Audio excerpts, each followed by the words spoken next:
A militant group says it was behind a deadly attack on a bus carrying presidential guards in the Tunisian capital Tunis last Tuesday. In a message on social media, the group says a suicide bomber carried out the attack which killed at least a dozen people. Tunisia declared a state of emergency throughout the country on Tuesday, November the 24th, and imposed a curfew on the capital Tunis after a jihadist attack on presidential guards that killed at least 12 people. It's the second time that the government is taking this action after maintaining the state of emergency for 2.5 months, declared after the attack on June the 26th, which killed 38 foreign tourists on a beach in the coastal town of Susa. This time, the security forces arrested about 2,000 people and dismantled dozens of alleged jihadist cells, some of them apparently offering help to the attackers. Meanwhile, Tunisian authorities have announced new measures to improve security in the country. The president's office said the country will close its border with Libya for 15 days, hire 6,000 more recruits for security forces, and act to protect itself against Tunisians returning from conflict zones.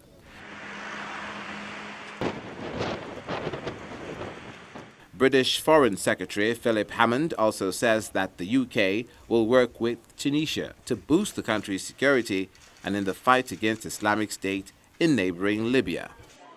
The minister was speaking during a visit to Tunis where he held talks with the country's president and other political leaders. Firstly, to offer my condolences to the Tunisian government and the Tunisian people for the further loss that you suffered on Tuesday in another shocking terrorist. Compared with neighbors Libya and Egypt, Tunisia has largely been a haven of stability since 2011, when an uprising ousted autocrat Zine Abidine Ben Ali. It has formulated a new constitution, held free elections, and established a political framework that has found room for both secular and Islamist parties. Pope Francis urged governments not to let their people go without clean water and basic amenities during a visit to a slum area in the Kenyan capital, Nairobi. The Pope, making his first visit to Africa, has championed the plight of the poor, both in public declarations and his own way of life, shunning the institutional pecs of the Vatican. Pope Francis also visited the Ugandan capital of Kampala on Friday, where he received a warm welcome from thousands of people and President Yoweri Museveni. Addressing the president and other diplomats at the State House, the Pope made an appeal for compassion towards refugees facing uncertainty around the world. Russia has suspended its visa-free arrangement with Turkey and is planning to introduce a wide range of economic sanctions following Ankara's downing of a Russian warplane. The Russian Su-24 fighter jet crashed into a woodland area near the Syrian border after being shot down by Turkish fighter jets. The Turkish military says that the aircraft had been warned 10 times in the space of 5 minutes that it was violating Turkish airspace. But Moscow claims the jet had been over Syria the whole time, an assertion the surviving crew member affirms. Navigator Konstantin Muraktin was rescued by Russian and Syrian special forces, but the pilot was shot dead by rebels as he parachuted to the ground. Turkey on Wednesday released what it said was an audio recording of a warning given to the Russian fighter jet. Much of the recording is unintelligible, but a voice can be heard saying, "Change your heading." Muraktin says he heard nothing.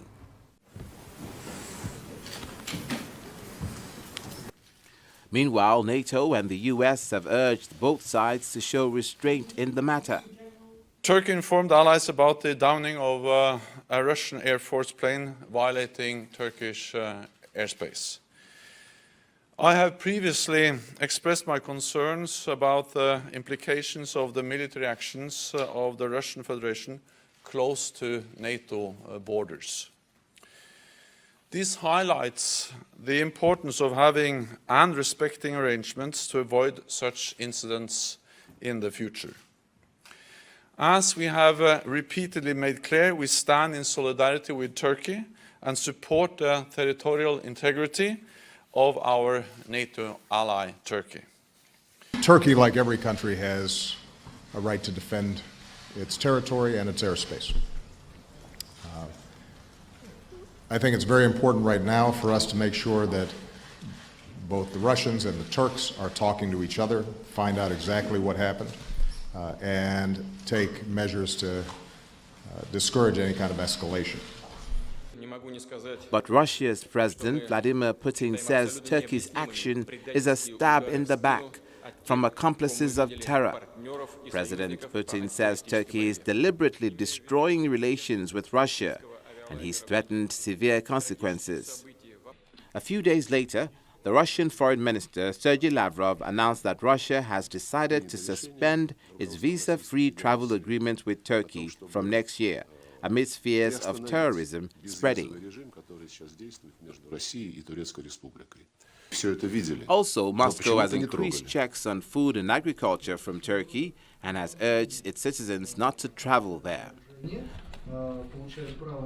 Russia has also suspended military cooperation with Turkey and has strengthened its anti-aircraft defenses in Syria by moving a cruiser towards the coast and deploying new missiles at its main base.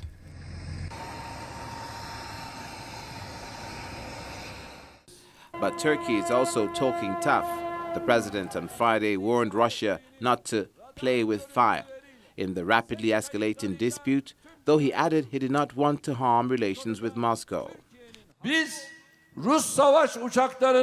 The whole world admits Turkey is right in this incident, so it is playing with fire to use this incident as an excuse to make unacceptable accusations against us and go as far as mistreating our citizens who have gone to Russia to participate in a trade fair.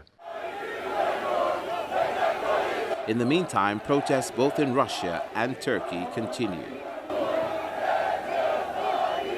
Nearly 200 Turks demonstrated on Friday against Russian and Syrian offensives on the province of Latakia, an area mainly controlled by ethnic Turkmen. And in Moscow, Russians protested outside the Turkish embassy over Turkey's shooting down of the Russian Su-24 jet.